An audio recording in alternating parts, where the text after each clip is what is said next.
એને સન્માન મળવું જોઈએ, સન્માનથી જીવી શકવું જોઈએ.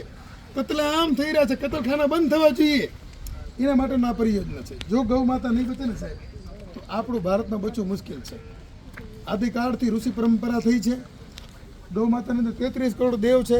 લગભગ બધાને ખબર છે, નવી પેઢીને કદાચ ન ખબર હોય કે દેવોએ પણ ગૌ માતાનો આશરો એક સમયમાં લીધો હતો, અને હવે એ સમય આપણો પણ છે. ગૌ એ ધરતીનું સ્વરૂપ છે, અને દિવસે ને દિવસે વિધર્મીઓને કારણે આપણી જમીન પગની જે ધરતી ખસકતી જાય છે.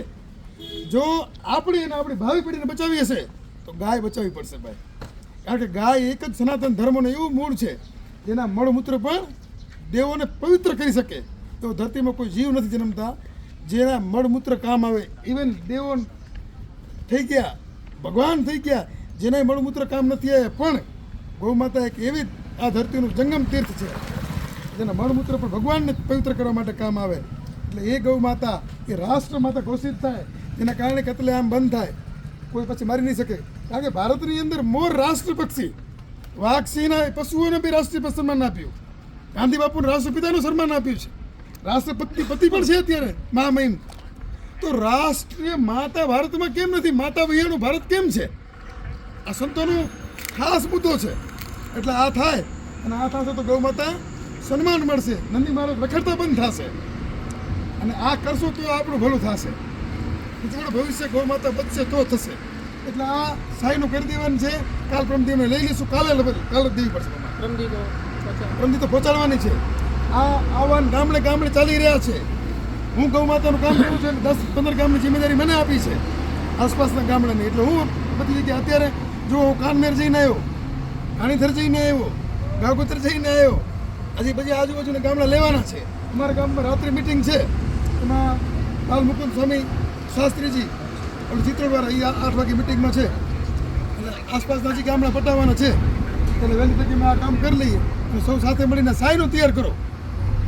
કારણ કે એકજૂટ હશે તો જ આ કામ થશે, કે થાય નહીં. અને આ કે કોઈનું સ્વાર્થનું કામ નથી, ભાજપ કોંગ્રેસનું કામ નથી, કોઈનું પર્સનલ કામ નથી. આખા ભારતના આપને પોતાનું કામ છે. ગૌ માતા આપણી છે સાહેબ. એ માનો દરજ્જો એને આપ્યો છે. ગૌ માતા એ આપણી મા કરતાં ઉત્તમ કામ કરીને બતાવે છે. કારણ કે આપણી મા આપણને દુગ્ધ સંપાન 1 વર્ષ જન્મ્યા પછી કરાવે, અને ગૌ એ આપણા પરિવારને પેઢીઓ સુધી સન્માન કરાવે, દૂધ પીવડાવે. ગૌ માતા તૃણ ઘાસ, આપણી ભાષામાં તો કચરો જ કહેવાય ને. એ કચરામાં ક્યાં ઘી છે, ક્યાં દૂધ છે, એ બનાવવાની એની તાકાત છે. એ કઈ દેવી? એ સર્વદેવમય ગૌ માતા. એટલે આપણે આ બધું કરવાનું થાય છે.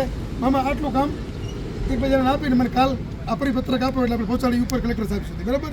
7 તારીખના જેટલા બની શકે એટલા બધા આપણે કલેક્ટર ઓફિસ જવાનું થાય છે આ પરિપત્ર આપવા માટે. માત્ર ને માત્ર જુઓ, સન્માન અને પ્રાર્થના પત્ર છે, પ્રેમથી રામધૂન કરતા કરતા દેવાનું છે. બરાબર? જય ગૌ માતા, જય ગોપાલ.